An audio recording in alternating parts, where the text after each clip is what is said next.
दोस्तों, कैसे हैं आप लोग। एक बार वापस से आपका स्वागत है मेरे चैनल में। आज हम आपके लिए लेके आए हैं जो राजस्थान की बहुत सारी संस्थाएं हैं जो हमारी इकोनॉमी में बहुत ज़्यादा योगदान देती है, तो उनके बारे में बातचीत करते हैं।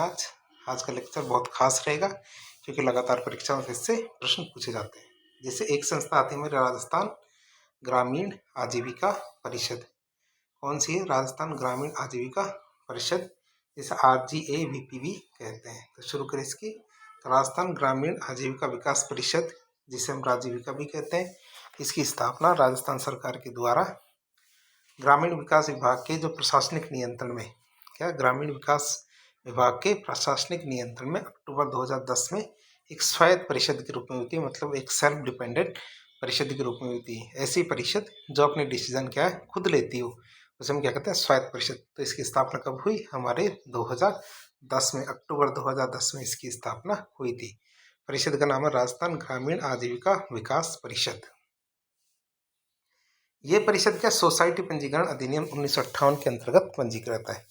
जो हमारे राजस्थान ग्रामीण आजीविका विकास परिषद है, ये परिषद है? हमारे सोसाइटी पंजीकरण अधिनियम 1958 के अंतर्गत पंजीकृत है और इसे स्वयं सहायता समूह आधारित सांस्थानिक अवधारणा के आधार पर समस्त ग्रामीण आजीविका कार्यक्रमों को क्रियान्वित करने का काम सौंपा गया है कि सारे के सारे जो भी ग्रामीण आजीविका के कार्यक्रम होंगे उनको लागू करना, क्रियान्वित करने का काम इसी को ही सौंपा गया है। राजस्थान ग्रामीण आजीविका विकास परिषद RGAVP।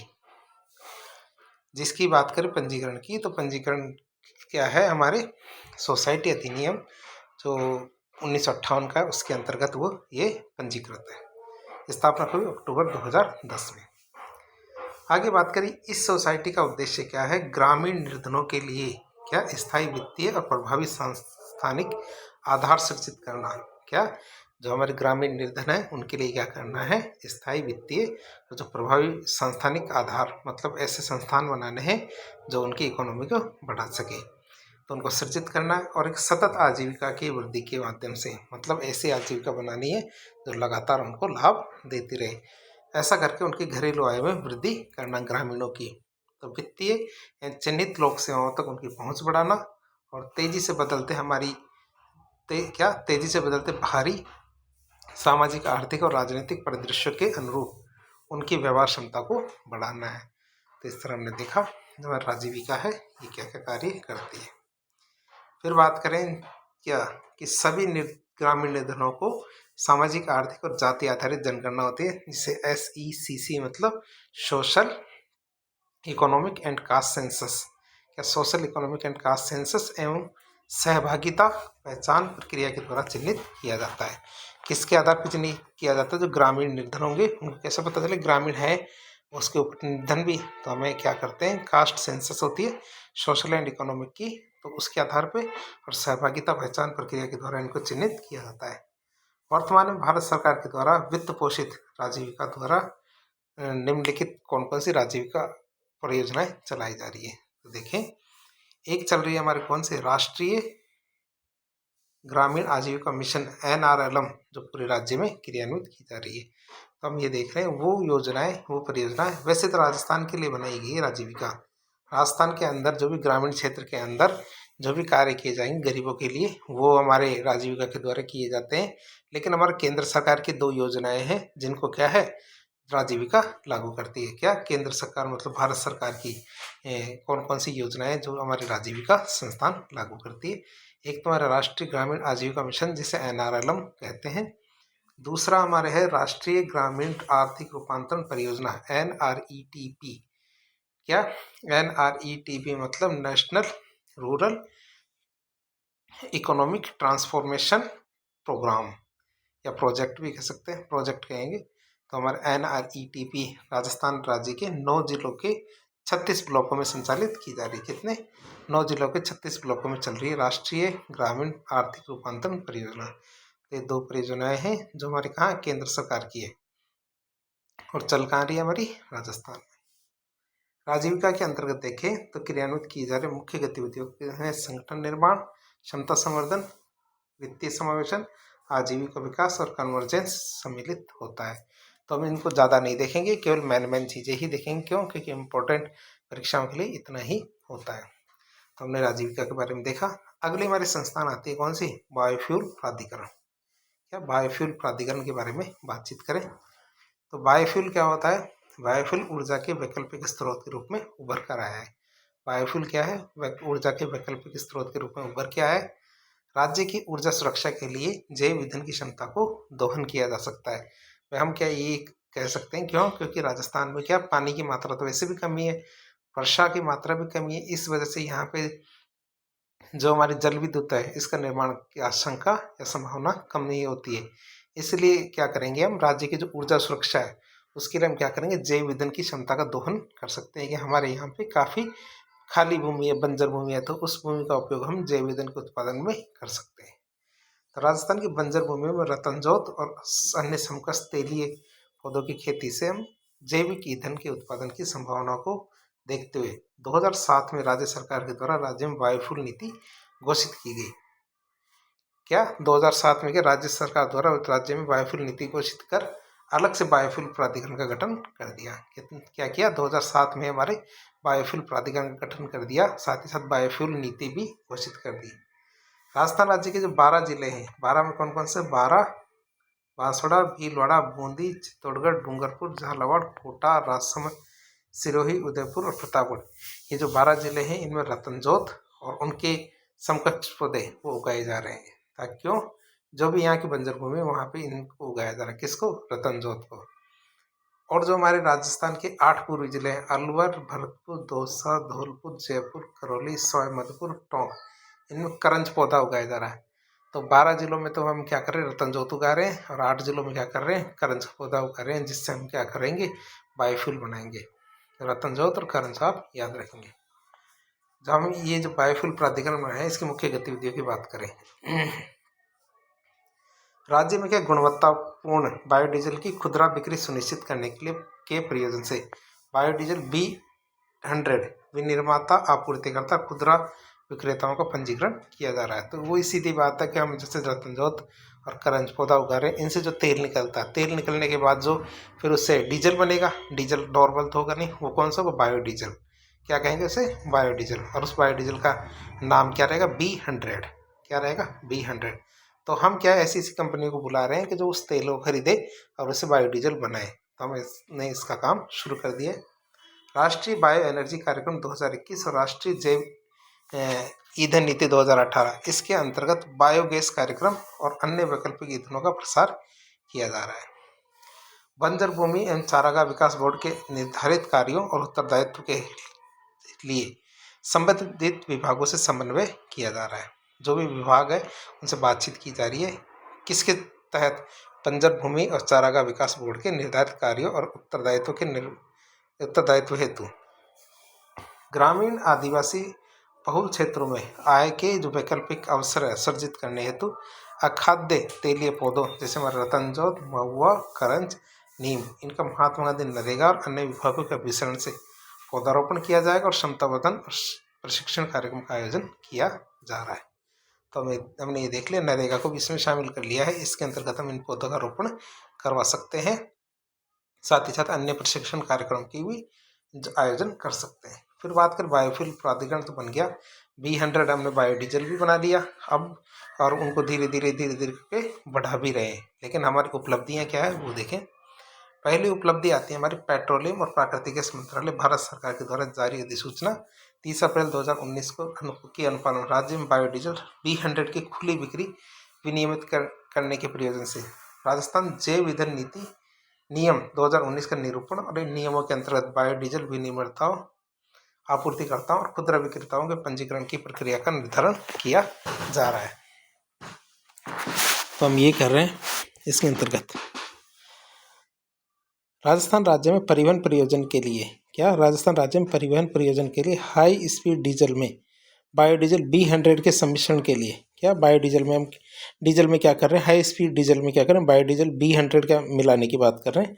राजस्थान जैव ईंधन नियम 2019 लागू और पंजीकरण प्रक्रिया क्रियान्वित करने वाला देश का पहला राज्य बन गया। मतलब इस जो राजस्थान जैव ईंधन नियम 2019 को लागू करने वाला, मतलब हम क्या कर रहे हैं, जो हाई स्पीड डीजल है उसमें बायोडीजल मिलाने वाली बात कर रहे हैं, तो इसको लागू करने वाला देश का पहला राज्य बन गया है।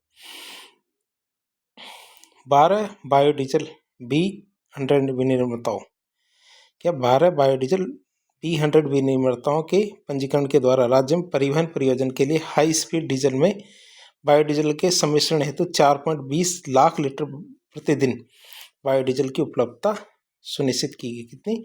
4.20 लाख लीटर प्रतिदिन बायोडीजल B100, मतलब हम रोजाना के रोजाना कितने 4.20 लाख लीटर बायोडीजल बनाने की हमारी क्षमता बढ़ रही है। राजस्थान जैव ईंधन नियम 2019 के अंतर्गत 102 biodiesel B100 mobile retail outlet का पंजीकरण भी किया जा रहा है।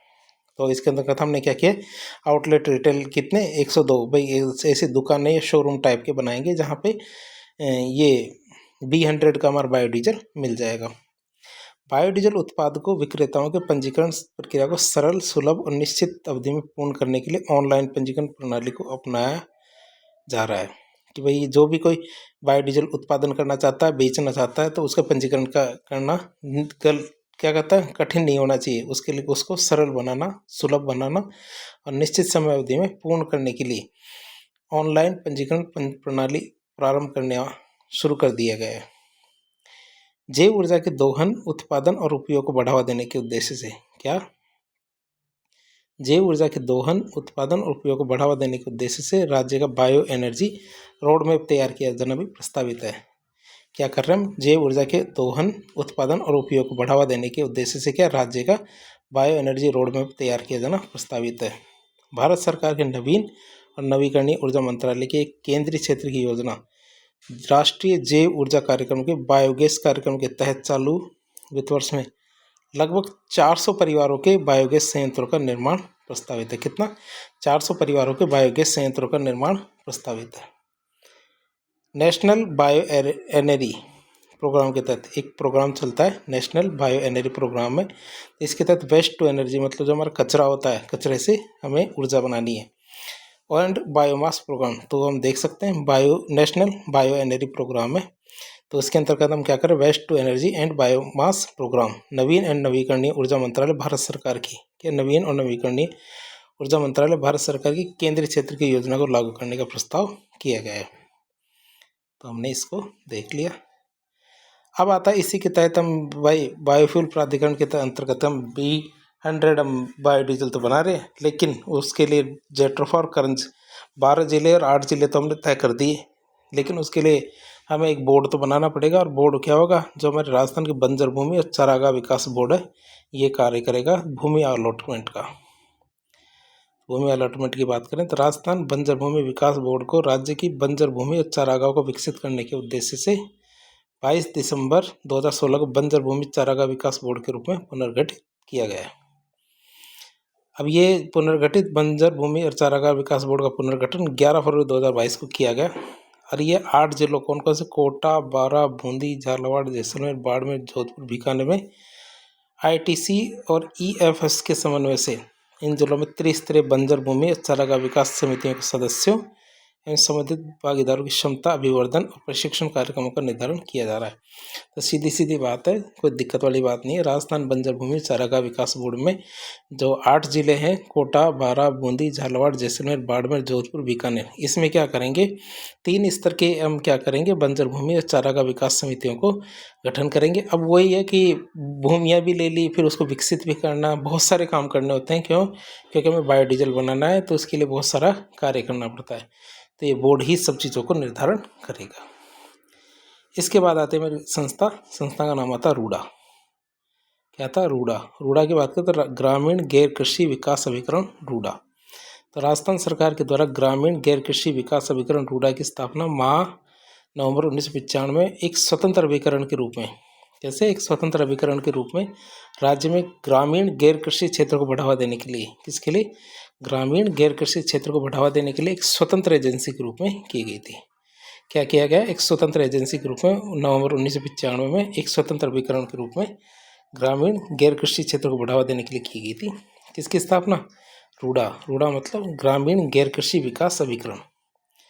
जो रूडा की बात करें तो रूडा स्थायी आजीविका के व्यवहारिक मार्ग के रूप में, क्या स्थायी आजीविका के व्यवहारिक मार्ग के रूप में दस्तकार परिवार होते हैं। दस्तकार होते हैं हमारे जो आर्टिसंस होते हैं, जो सामान बनाते हैं, छोटे मोटे सामान बनाते हैं, चमड़े के, कपड़े के, बैग, छोटे छोटे सामान बनाते हैं, उनकी बात कर रहे हैं। तो रूडा क्या करेगी, इन दस्तकार परिवारों को स्वरोजगार प्रदान करने के अवसर को बढ़ावा देने के लिए उप क्षेत्रीय एकीकृत और क्लस्टर आधारित दृष्टिकोण का अनुसरण करता है। राज्य के दस्तकारों के विकास के लिए राज्य के दस्तकारों के विकास के लिए रूडा विभिन्न सुधारों को लागू करता है, जिसमें कौशल वृद्धि, तकनीकी विकास, प्रसार, डिजाइन, उत्पाद विकास, मेलों, प्रशिक्षण शिविरों का आयोजन, ये सब चीज़ों को शामिल किया जाता है रूडा के अंतर्गत। इन गतिविधियों के द्वारा बड़ी संख्या में दस्तकारों, बुनकरों, कुंभकारों, मूर्तिकारों को स्थायी रोजगार दिया जाता है। जो हमारा रूडा है, तो इसके अंतर्गत हम क्या करते हैं, दस्तकारों, बुनकरों, कुंभकारों, कुंभ और मूर्तिकार। कुंभकार तो जानते हैं ना, जिसे कुम्हार कहते हैं, वही कुम्हार ही हमारे कुंभकार होते हैं। इनको क्या स्थायी रोजगार प्रदान किया जाता है। तो हमने इस चीज़ को देख लिया। रूडा के इन क्रियाकलापों का प्रभाव, रूडा जो भी काम करता है, इनका प्रभाव राजस्थान जैसे हमारा सूखा प्रभावी राज्य में भाग लेने वाले जो दस्तकार हैं, उनको ऊन, चमड़ा मतलब चर्म, लघु उद्योग आदि उप क्षेत्रों में स्वरोजगार के द्वारा अतिरिक्त आय और क्षमता को बढ़ोतरी करने में मदद मिलती है।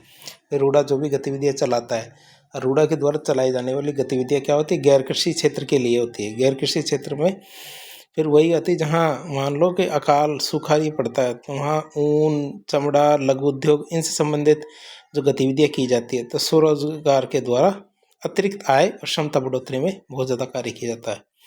भारत में ये संस्था गैर कृषि क्षेत्र को विकसित करने में के क्षेत्र में अनोखा काम करती है, मतलब सभी लोग इसकी प्रशंसा करते हैं। भौगोलिक संकेतक जीआई का पंजीकरण की बात करें तो बौद्धिक संपदा अधिकार पहल के तहत Pokaran pottery, blue pottery, Kota Doria, Sanganer एवं बगरू हैंड ब्लॉक प्रिंटिंग जैसे शिल्प के लिए रूडा ने जीआई मतलब भौगोलिक संकेतक पंजीकरण प्राप्त कर लिया है। ठीक है, तो बहुत सारे ऐसी चीज़ें, शायद 21 या 22 चीज़ें हो चुकी है अब तक, जिसमें राजस्थान ने क्या किया है, जीआई टैग प्राप्त या भौगोलिक संकेतक प्राप्त कर लिया। जीआई टैग का मतलब होता है कि कोई भी किसी भी क्षेत्र का कोई प्रोडक्ट होता है, यदि किसी भी क्षेत्र का कोई प्रोडक्ट होता है, वो प्रोडक्ट क्या है, उस क्षेत्र के अंदर अपनी विशिष्ट पहचान बना लेता है। तो अपनी विशिष्ट पहचान को बनाए रखने के लिए और लोगों को उससे दूर रखने के लिए क्या है, उस प्रोडक्ट को क्या जीआई टैग या भौगोलिक संकेतक का टैग दे दिया जाता है। रूडा क्या प्रमुख रूप से 3 उपक्षेत्रों के अंतर्गत अपनी गतिविधियां संचालित करता है। रूडा क्या करता है, 3 क्षेत्रों के अंदर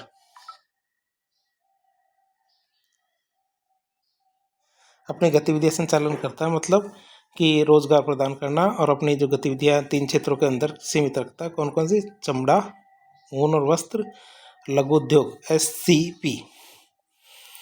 ठीक है, तो ये 3 क्षेत्र है, इनके अंदर अपनी गतिविधियां संचालित करता है रूडा। अब रूडा की बात करें तो राज्य आयोजना मद रूडा की गतिविधियों के संचालन के लिए वित्त का मुख्य स्रोत होता है। रूडा के जितने भी कार्य करेगा, जितनी भी गतिविधियां संचालित करता है रूडा, तो उसके लिए पैसा कहाँ से आएगा, तो राज्य आयोजना मद, क्या राज्य आयोजना मद इसके लिए क्या पैसे इकट्ठा करने का कार्य करता है। इस मद में वित्तीय वर्ष 2024-25 के लिए 200 लाख का वित्तीय प्रावधान करके 1500 दस्तकारों को लाभान्वित करने का लक्ष्य रखा गया था। मतलब 2 करोड़ का प्रावधान रखा गया था, और 2 करोड़ के प्रावधान से है ना 1500 दस्तकारों को लाभान्वित किया गया है। तब ये सोच सकते हैं कि 200 लाख लिखा है, 2 करोड़ भी नहीं लिखा, क्योंकि 2 करोड़ हो सकता है देखने में कम लगे, लेकिन 200 लाख बहुत बड़ी रकम लगती है। तो इस तरह हमने 3 संस्थाएं तो देख लिया। अगली संस्था आती है हमारी कौन सी, निवेश संवर्धन ब्यूरो। कौन सी आती है, निवेश संवर्धन ब्यूरो, जिसे BIP कहते हैं। तो निवेश संवर्धन ब्यूरो राजस्थान की निवेश संवर्धन एजेंसी है। क्या है, निवेश संवर्धन एजेंसी हमारी BIP, जो क्या करती है, राज्य में बड़े निवेश के प्रस्ताव होते हैं उनको सुविधा प्रदान करती है। जो क्या करते हैं, राज्य में बड़े निवेश प्रस्तावों की सुविधा प्रदान करती है। 1991 में अपनी स्थापना के साथ ही, कब की थी इसकी स्थापना, 1991 में। तो 1991 में अपनी स्थापना के साथ ही सरकार और निवेशकों के मध्य, किसके मध्य, सरकार और निवेशकों के मध्य मुद्दों के त्वरित मंजूरी और निवारण के लिए, क्या मुद्दों के त्वरित मंजूरी और निवारण के लिए BIP एक इंटरफेस की तरह काम करता है। मतलब निवेश संवर्धन ब्यूरो क्या करता है, एक इंटरफेस की तरह कार्य करता है सरकार और निवेशकों के बीच में। स्थापना कब की थी इसकी, 1991 में। BIP क्या 10 करोड़ से अधिक अधिकता वाले जितने भी निवेश प्रस्ताव है, कितने 10 करोड़ से अधिकता वाले जितने भी निवेश प्रस्ताव है, उनके लिए एक मुख्य सचिव की अध्यक्षता वाली, क्या उनके लिए मुख्य सचिव की अध्यक्षता वाली एक राज्य सर्वाधिकार प्राप्त समिति, मतलब स्टेट एम्पावर्ड कमेटी के लिए क्या एक नोडल एजेंसी है। तो देख सकते हैं वीआईपी क्या है, एक नोडल एजेंसी, किसके लिए 10 करोड़ से अधिकता वाले जितने भी निवेश के प्रस्ताव आएंगे उनके लिए मुख्य सचिव की अध्यक्षता वाली एक राज्य सर्वाधिकार प्राप्त समिति के लिए नोडल एजेंसी है। क्या हमारे बिजनेस इन्वेस्टमेंट प्रमोशन, तो हमारे निवेश संवर्धन ब्यूरो। हमारी स्टेट एम्पावर्ड कमेटी है, क्या हमारी स्टेट एम्पावर्ड कमेटी है, या अनुमति और विशेषीकृत पैकेज हेतु अन्य आवेदकों की जांच करती है। तो सबसे पहले तो क्या है, इसके पास जाएगा, फिर ये स्टेट एम्पावर्ड कमेटी क्या करेगी, अनुमति और विशेष पैकेज के लिए क्या जितने भी आवेदन प्राप्त हैं उनकी जांच करेगी और फिर बोर्ड ऑफ इन्वेस्टमेंट को सिफारिश प्रस्तुत कर देती है। तो एक प्रोसीजर है जिसके तहत ही कोई भी कार्य किया जाता है। लेकिन क्या इंटरफेस की तरह काम कौन करता है, हमारा वीआईपी करता है, जो हमारा निवेश संवर्धन ब्यूरो है। ये इसके क्या कहते हैं, इंटरफेस की तरह, बिचौलिए की तरह काम करता है एक तरह से इन सब के अंदर। और जो हमारी जो स्टेट एम्पावर्ड कमेटी है, इसका अध्यक्ष कौन होगा, हमारे मुख्य सचिव। ये भी याद रखेंगे आप कि जो हमारी स्टेट एम्पावर्ड कमेटी है इसका अध्यक्ष कौन रहेगा, मुख्य सचिव रहेगा, 10 करोड़ से अधिक के निवेश के लिए। तो ये जांच करेगी और जांच करने के बाद किसे, बोर्ड ऑफ इन्वेस्टमेंट, तो बोर्ड ऑफ इन्वेस्टमेंट को सिफारिश प्रस्तुत कर देगी। अब बात करें, आती है वन स्टॉप शॉप। क्या आती है, वन स्टॉप शॉप की बात करें तो मौजूदा सिंगल विंडो क्लियरेंस सिस्टम को और अधिक सुदृढ़ करने और वृहद निवेश प्रस्तावों को अधिक प्रभावी रूप से सुविधा प्रदान करने और अपेक्षित अनुमोदन और स्वीकृतियां और अनुमतियां त्वरित गति से एक स्थान पर समयबद्ध तरीके से प्रदान करने के उद्देश्य से वन स्टॉप शॉप सुविधा स्थापना निवेश संवर्धन ब्यूरो में की गई है। मतलब निवेश संवर्धन ब्यूरो बीआईपी है। यहाँ पे किसकी सुविधा स्थापित की गई है, ये हमारे वन स्टॉप शॉप है। किसकी, वन स्टॉप शॉप की सुविधा स्थापित की गई है। अब वन स्टॉप शॉप में क्या होता है, सिंगल विंडो क्लियरेंस सिस्टम को और अधिक सुदृढ़ बनाना है। क्या सिंगल विंडो क्लियरेंस सिस्टम है, इसको और अधिक सुदृढ़ बनाना किसके जरिए, वन स्टॉप शॉप के जरिए। और साथ ही साथ जो वृहद निवेश प्रस्ताव है इनको अधिक प्रभावी ढंग से सुविधा प्रदान करनी है। क्या जो हमारे वृहद निवेश प्रस्ताव है इनको और अधिक प्रभावी रूप से सुविधा प्रदान करनी है। और जो हमारे अनुमोदन और स्वीकृतियाँ अनुमतियाँ ये त्वरित गति से एक ही जगह पे समयबद्ध तरीके से मिल जाए, इसके लिए हमारी वन स्टॉप शॉप काम करती है। तो वन स्टॉप शॉप के तहत माननीय मुख्यमंत्री महोदय की अध्यक्षता में एक बोर्ड ऑफ इन्वेस्टमेंट का गठन किया गया है। किसका गठन किया गया, बोर्ड ऑफ इन्वेस्टमेंट का गठन किया गया है। और किसकी अध्यक्षता, मुख्यमंत्री महोदय की अध्यक्षता, जो मंत्रिपरिषद के स्थान पर निवेश प्रस्तावों को स्वीकृति और अनुमोदन प्रदान करेगा।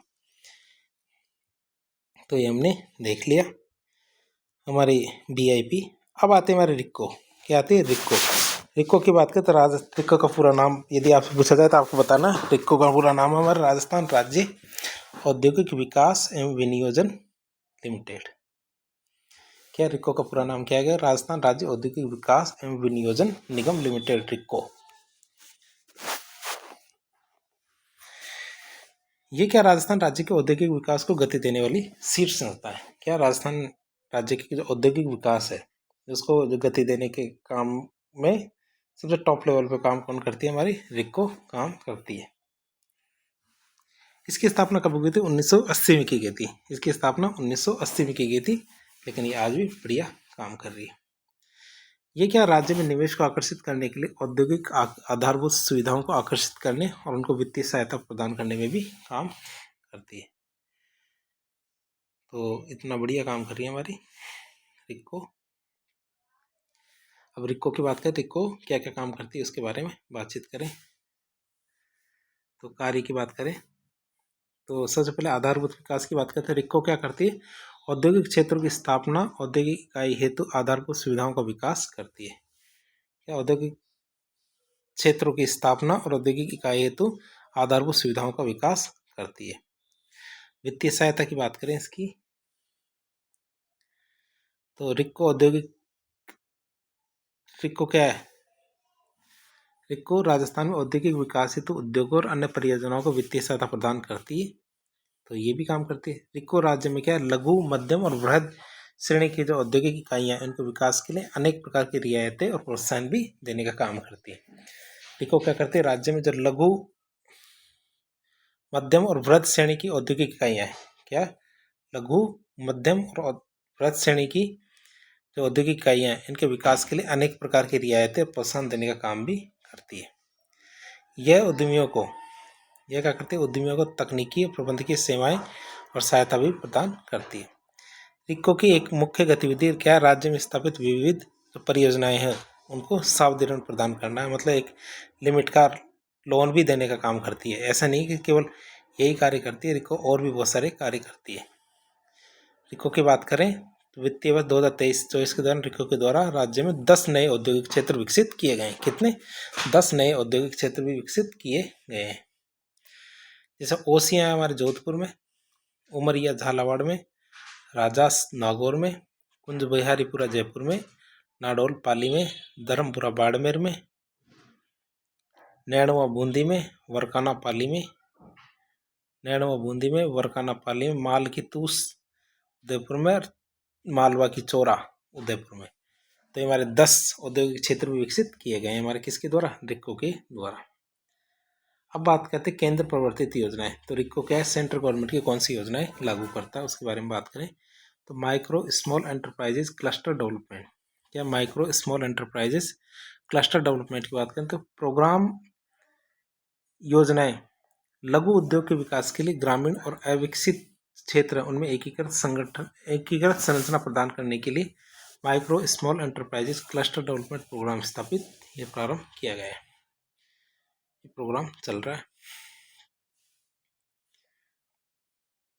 रिको के द्वारा कौन कौन से पार्क्स और जोन की बात करें, कौन कौन से स्थापित किए गए हैं। एग्रो फूड पार्क्स की बात करें तो रिको के द्वारा 4 एग्रो फूड पार्क, कौन सा, बोरोनाडा जोधपुर में, कोटा, अलवर, श्रीगंगानगर। तो 4 एग्रो फूड पार्क है जो हमारे किसके द्वारा स्थापित किए गए हैं, रिको के द्वारा स्थापित किए गए। कितने, 4 हमारे जो एग्रो फूड पार्क है वो स्थापित किए गए हैं। रिको के द्वारा औद्योगिक क्षेत्र जो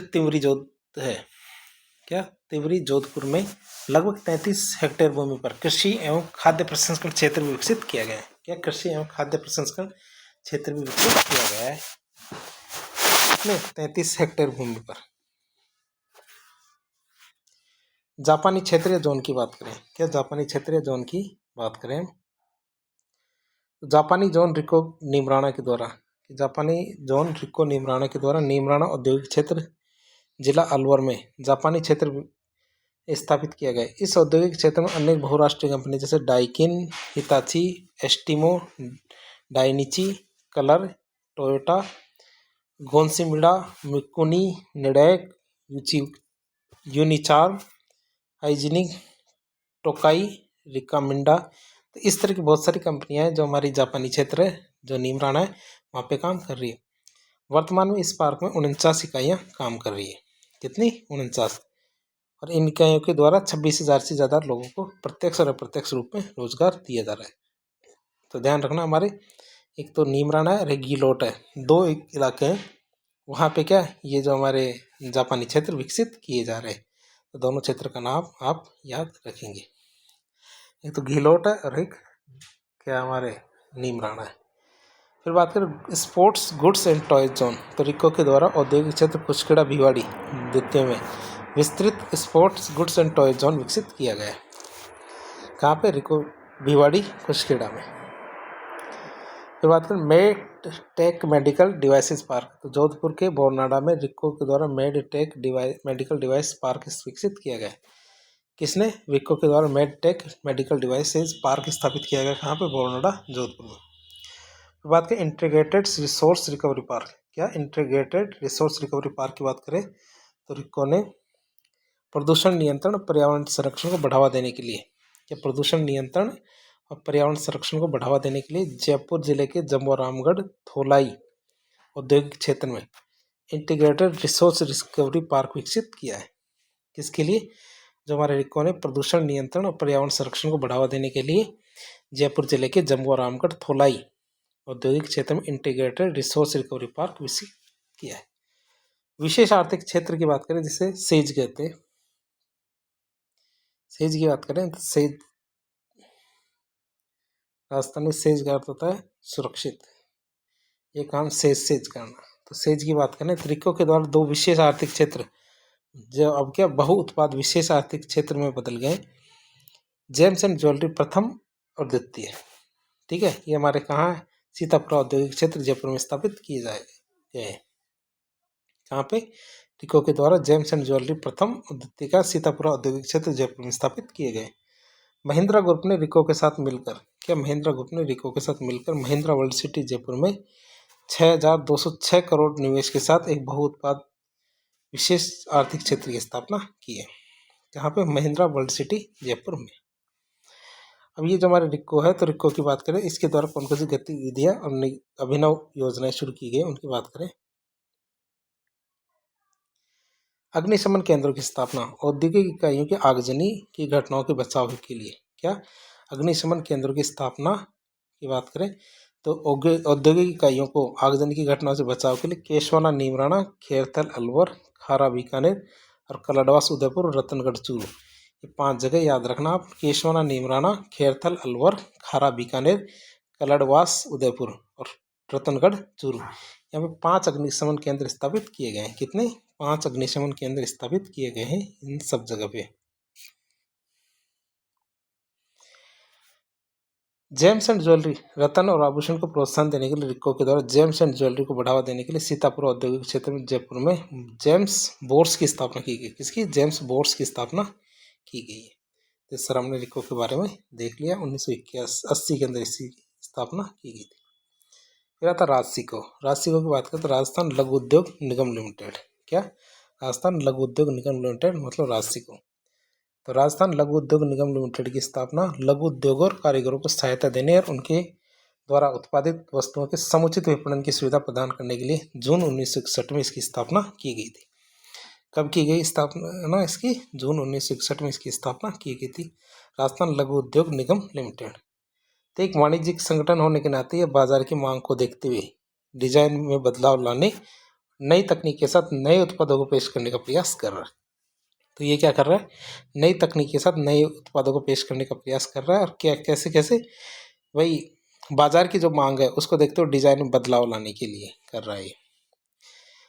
निगम क्या, ये जो निगम है ये राज्य के समृद्ध हस्तशिल्प उत्थान और बढ़ावा देने के उद्देश्य से कल्याणकारी योजनाएं तैयार करता है।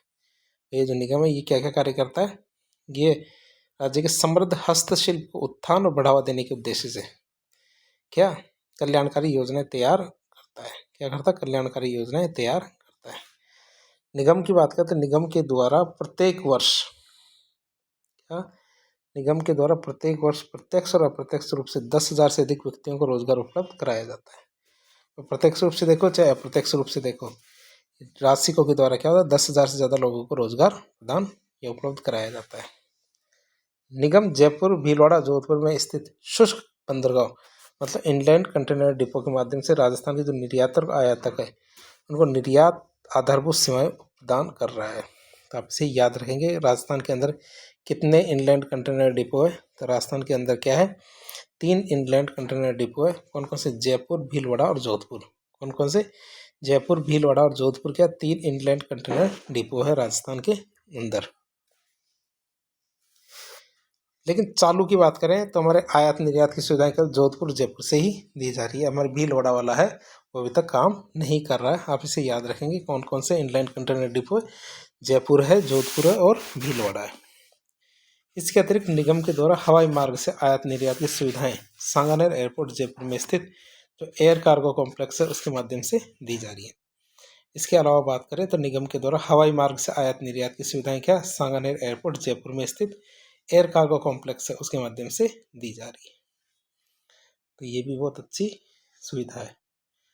बात करें पीएम गति शक्ति की, तो पीएम गति शक्ति योजना भारत सरकार द्वारा आईसीडी बासनी औद्योगिक क्षेत्र जोधपुर से कलडवा और सालावास जोधपुर तक विस्तारित करने के लिए राजसिको को एक परियोजना को स्वीकृति प्रदान की है। वे राजसिको को एक स्वीकृति दी है, परमिशन दिया परियोजना की, जिसमें क्या करेंगे हम, पीएम गति शक्ति योजना के तहत क्या करेंगे, जो आईसीडी बासनी औद्योगिक क्षेत्र है जोधपुर से, वहाँ से सालावास जोधपुर तक हम इस चीज़ को बढ़ाने की बात कर रहे हैं।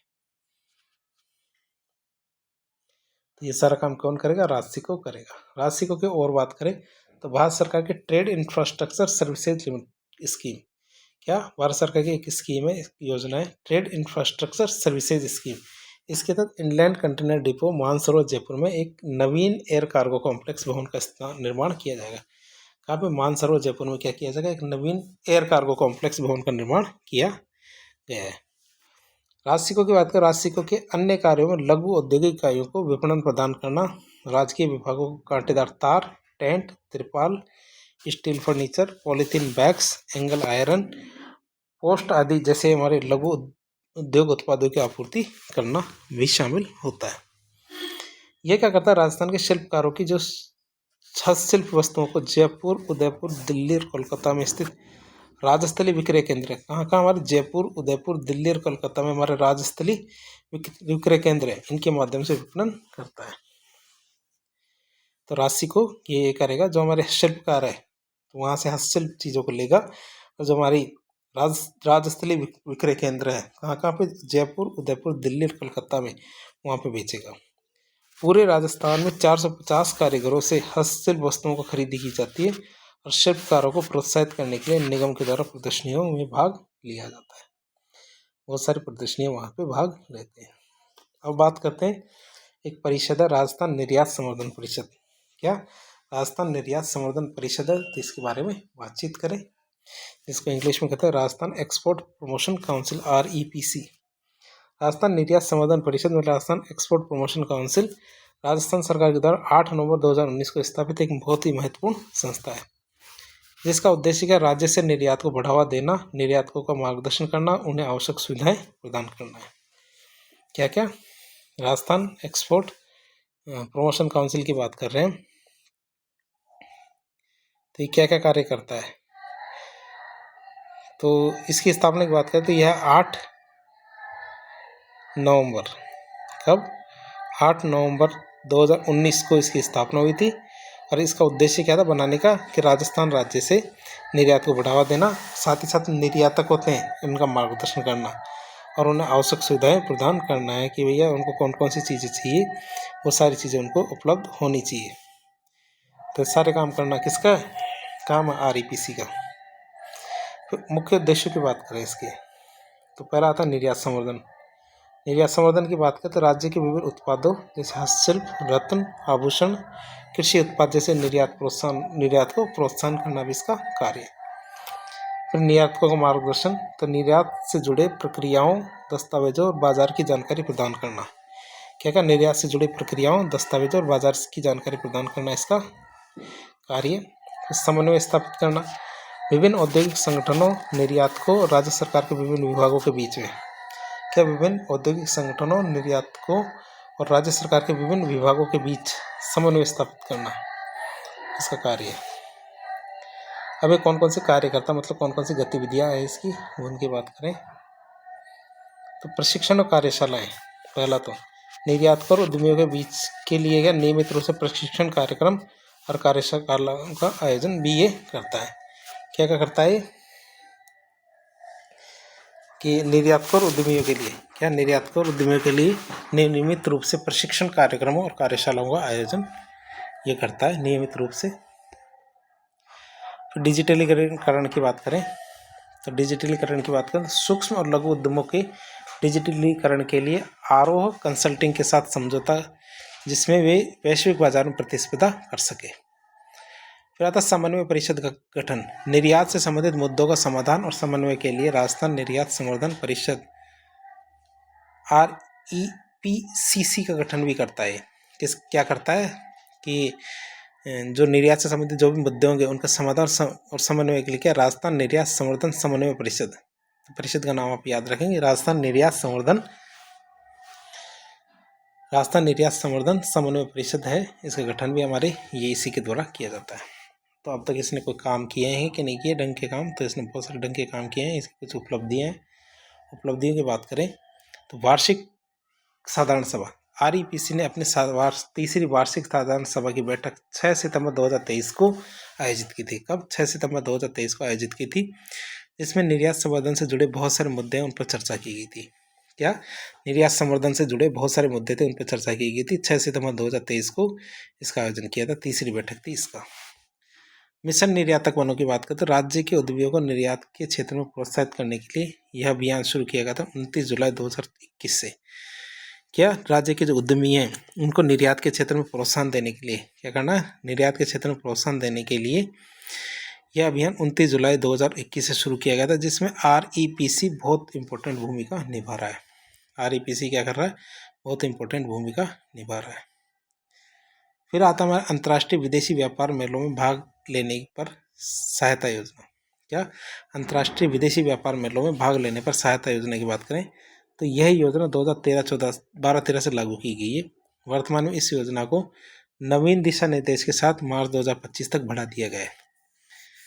अब इसमें क्या होता, योजना के अंतर्गत क्या विदेशों में आयोजित होने वाले जितने भी अनुमोदित व्यापार मेले हैं उनमें भाग लेने वाली इकाइयों को, जो भी इकाइयाँ उसके अंदर भाग लेगी, उनके द्वारा भुगतान किए गए भूमि किराए का 50% की दर से अधिकतम 1 लाख रुपए का पुनर्भरण किया जाएगा। कि मतलब जो भी दूसरे देशों के अंदर जो हमारी मेले होते हैं, जो मेले आयोजित किए जाते हैं, तो उनकी बात करते हैं कि वो मेले आयोजित किए जाएंगे, व्यापार मेले, तो वहाँ पे हम हमारे राज्य के जो व्यापारी जाएंगे, व्यापारी जाके और वहाँ पे ज़मीनें खरीदेंगे। ज़मीनें तो क्या खरीदेंगे, ज़मीनें किराए पे लेंगे या फिर दुकानें किराए पे लेंगे। तो भूमि किराए का 50% की दर से अधिकतम 1 लाख रुपये का पुनर्भरण किया जाएगा। और विदेशों में आयोजित मेलों प्रदर्शनियों में राजस्थान राज्य की ओर से प्रतिनिधि मंडल भेजने के लिए राजस्थान निर्यात संवर्धन परिषद को 10 लाख रुपये प्रदान किया गया। यदि राजस्थान राज्य के कर्मचारी भी वहाँ जाते हैं तो उसके लिए 10 लाख रुपए दिए जाएंगे। क्यों? क्योंकि वो रहेंगे, खाएंगे, पिएंगे, आएंगे जाएंगे उनके लिए। एक जानकारी, संपर्क जानकारी की बात करते हैं। REPC राजस्थान के निर्यातकों के लिए एक महत्वपूर्ण संसाधन है जो उन्हें वैश्विक बाजार में प्रतिस्पर्धा करने और राज्य के आर्थिक विकास को में योगदान देने में सहायता देने का काम करती है। फिर आता है मेरे RFC, जिसे कहते हैं राज्य वित्त निगम। राज्य वित्त निगम की बात करते हैं, तो राज्य वित्त निगम की बात करेंगे तो उसके बारे में क्या क्या जानेंगे, जानते हैं। राज्य वित्त निगम की बात करें तो राजस्थान वित्त निगम की स्थापना वर्ष 1955 में MSME इकाइयों की जो औद्योगिक परियोजनाएं होती है, MSME इकाइयों की औद्योगिक परियोजनाओं को वित्तीय सहायता प्रदान करने के उद्देश्य से की गई थी। इनको क्या वित्तीय सहायता देनी थी, इसलिए हमारे क्या RFC की स्थापना की गई थी। RFC की राजस्थान में औद्योगिकरण में महत्वपूर्ण भूमिका और अस्तित्व है। निगम के द्वारा उद्यमियों की आवश्यकताओं को ध्यान में रखते हुए बहुत सारी योजनाएं चलाई जाती है। RFC क्या करती है, उद्यमियों की आवश्यकताओं को ध्यान में रखते हुए क्या बहुत सारी योजनाएं चला रही है। और कौन कौन सी योजना है? पहली योजना सामान्य परियोजना ऋण योजना, सेवा क्षेत्र हेतु योजना, वाणिज्यिक रियल एस्टेट सेक्टर हेतु योजना, CREB कहते हैं इसे, वाणिज्यिक रियल एस्टेट सेक्टर हेतु योजना, एकल खिड़की योजना। ये 200 लाख तक परियोजना लागत की लघु और SSI इकाइयों के लिए 2 करोड़ कह सकते हैं इसको। एकल खिड़की योजना के अंदर 2 करोड़ तक की परियोजना की लघु और SSI इकाइयों के लिए। अर्हता प्राप्त पेशेवरों हेतु योजना, फाइनेंसिंग अगेंस्ट एसेट्स योजना, स्विच ओवर ऋण योजना।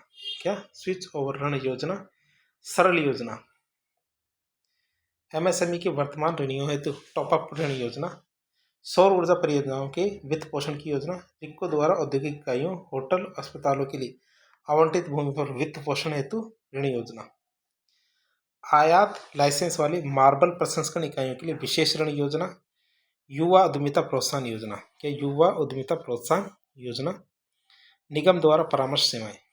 क्या? निगम द्वारा परामर्श सेवाएं, किराए के परिसर में स्थापित उद्योगों को ऋण योजना, गुड बोरोवर्स ऋण योजना। कौन सी? गुड बोरोवर्स ऋण योजना, लघु अवधि ऋण योजना, STL स्मॉल टर्म लोन की बात कर रहे हैं, कार्यशील पूंजी ऋण योजना, विशेष कार्य हेतु कार्यशील पूंजी सावधि ऋण योजना, गैर सहायता प्राप्त इकाइयों के लिए कार्यशील पूंजी सावधि ऋण योजना, गोल्ड कार्ड योजना, प्लेटिनम कार्ड योजना। कौन कौन सी? गोल्ड कार्ड योजना, प्लेटिनम कार्ड योजना, ये योजनाएं गुड बोरोवर्स स्कीम के द्वारा प्रवर्तित इकाइयों हेतु ऋण योजना, फ्लेक्सी ऋण योजना। ये हमारे RFC है, इसके द्वारा ये ऋण योजनाएं दी जाती है। 1955 में इसकी स्थापना की गई थी RFC की। 19 चीज को देख लिया। अब आता हमारा खाद्य और ग्राम उद्योग KVY की बात करें, खाद्य और ग्राम उद्योग की बात करें तो खादी और ग्रामोद्योग बोर्ड की स्थापना असंगठित क्षेत्र के जो कारीगर होते हैं उनको रोजगार प्रदान करने, उच्च गुणवत्ता युक्त उत्पादों में सहायता करने, दस्तकारों को प्रशिक्षण प्रदान करने और आत्मनिर्भरता की भावना जागृत करने के लिए की गई थी। आत्मनिर्भरता की भावना जागृत करने के लिए इसकी स्थापना की गई थी।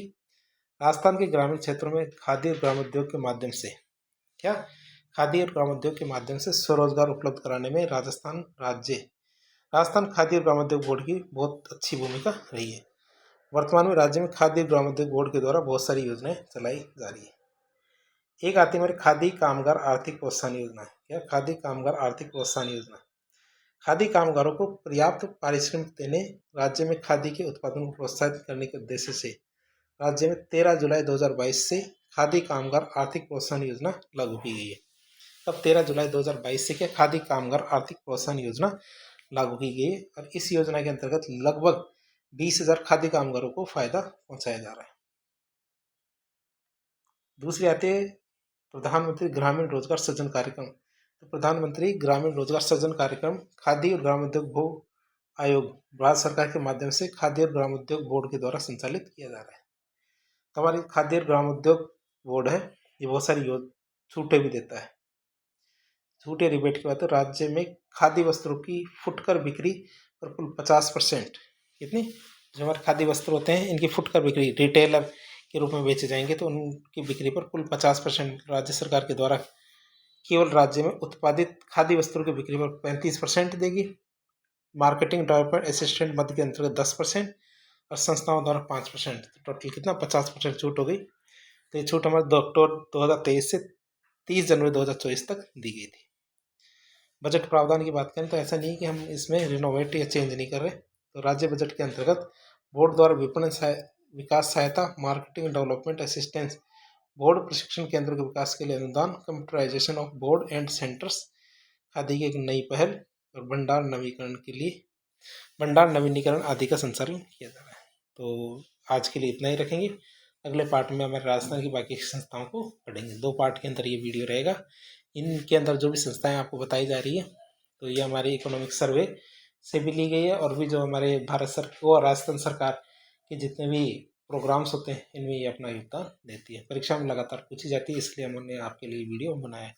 वीडियो आपको ज़रा सा भी पसंद आया तो वीडियो को लाइक करें, चैनल को सब्सक्राइब करें, अपने दोस्तों का शेयर करें और हम आपके लिए मेहनत कर रहे हैं और अपना प्यार इस तरह बना के रखें। धन्यवाद।